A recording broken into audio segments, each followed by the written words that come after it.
அனைவருக்கும் வணக்கம். Welcome to Raji kitchen. இன்றைக்கி நம்ம கிச்சனில் என்ன பார்க்க போகிறோன்னா ஆட்டுக்கால் வச்சு குழம்பு தான் செய்ய போகிறோம்.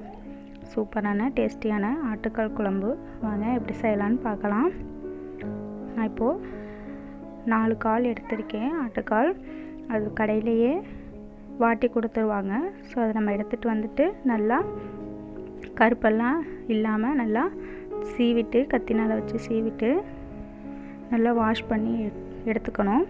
இப்போது அதை குக்கரில் சேர்த்துட்டு அது கூடவே தேவையான அளவு நம்ம தண்ணி சேர்த்துக்கலாம். தண்ணி சேர்த்துட்டு அது கூடவே 1 டேபிள் ஸ்பூன் அளவுக்கு மிளகு எடுத்து அதை நான் பொடிச்சு வச்சுருக்கேன். அதையும் அது கூடவே மஞ்சத்தூள் சேர்த்துக்கணும். கொஞ்சம் மஞ்சத்தூள், தேவையான அளவு உப்பு சேர்த்துட்டு நல்லா மிக்ஸ் பண்ணிக்கணும். மிக்ஸ் பண்ணிவிட்டு ஒரு மூடி போட்டு குக்கரை மூடி வச்சு ஒரு 8 to 9 விசில் வச்சு மீடியம் ஃப்ளேமில் வேக வச்சுக்கலாம். குழம்பு வைக்கிற கடாய் எடுத்துக்கலாம். அதில் தேவையான அளவு எண்ணெய், பட்டை, கிராம்பு, அந்த மசாலாலாம் சேர்த்துட்டு 4 மீடியம் சைஸ் வெங்காயம் கட் பண்ணி வச்சுருக்கேன் நைஸாக. அதையும் சேர்த்துட்டு நல்லா வதக்கிக்கலாம். ஓரளவு பொன்னிறமாகிற அளவுக்கு வறுத்துக்கலாம்.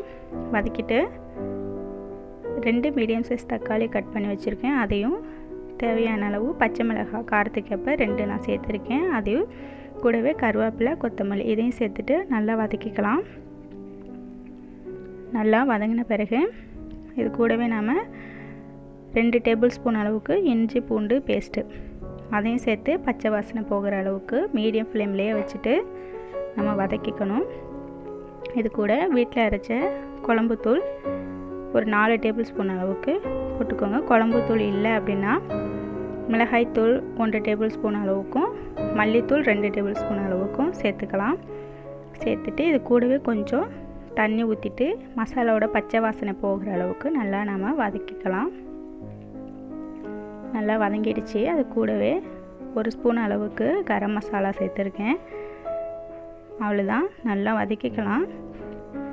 நல்லா வதங்கிடுச்சு, பச்சை வாசனையெல்லாம் போயிடுச்சு. இப்போ நாம் வேக வச்சு எடுத்து வச்சுருக்கேன் ஆட்டுக்கால் இது கூட சேர்த்துக்கலாம்.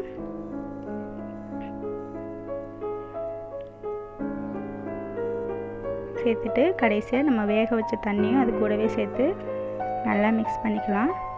மிக்ஸ் பண்ணிவிட்டு நம்ம குழம்புக்கு தேவையான அளவு தண்ணி சேர்த்துக்கலாம். இதில் அவ்வளோதாங்க. சேர்த்துட்டு இதை மூடி போட்டு மூடி வச்சு வேக விட்டுடலாம். இதுக்கு தேங்காய் மசாலா அரைச்சிட்டு வந்துடலாம். அரை மூடி அளவுக்கு தேங்காய் துருவி எடுத்திருக்கேன். அது கூடவே 1/2 ஸ்பூன் அளவுக்கு சோம்பும் ஒரு 6-7 முந்திரி பருப்பும் சேர்த்துருக்கேன். அதில் கொஞ்சம் தண்ணி விட்டு நல்லா மையாக அரைச்சிக்கலாம். அரைச்சிட்டு இப்போ இதை நம்ம குழம்பு கூட சேர்த்துக்கணும். பாருங்கள், குழம்பு எண்ணெய் பிரிஞ்சு நல்லா வெந்து வந்துட்டு இப்போ நம்ம அரைச்ச தேங்காய் மசாலாவை சேர்த்துட்டு நல்லா கிளறி கொடுத்துக்கலாம். கிளறி கொடுத்துட்டு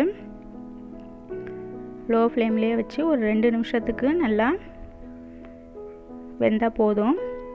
தேங்காய் ஊற்றின பிறகு ரொம்ப கொதிக்க வேண்டிய அவசியம் இல்லை. நம்ம எல்லாம் வெந்ததுக்கு பிறகு தான் தேங்காய் மசாலா ஊற்றுறோம். ஸோ அவ்வளோதான். கடைசியாக உப்பு பார்த்துட்டு தேவைப்பட்டுச்சுன்னா அது கூட நம்ம உப்பு சேர்த்துக்கலாம். சேர்த்துட்டு நல்லா கொதிக்க விட்டுட்டு பார்த்திங்கன்னா ஆட்டுக்கால் குழம்பு சூப்பராக ரெடி ஆகிடுச்சு. நிஜமாகவே ரொம்ப டேஸ்டியாக இருந்துச்சு. நீங்களும் ட்ரை பண்ணி பாருங்கள். இந்த வீடியோ பிடிச்சிருந்தா லைக் பண்ணுங்கள், ஷேர் பண்ணுங்கள், சப்ஸ்கிரைப் பண்ணுங்கள்.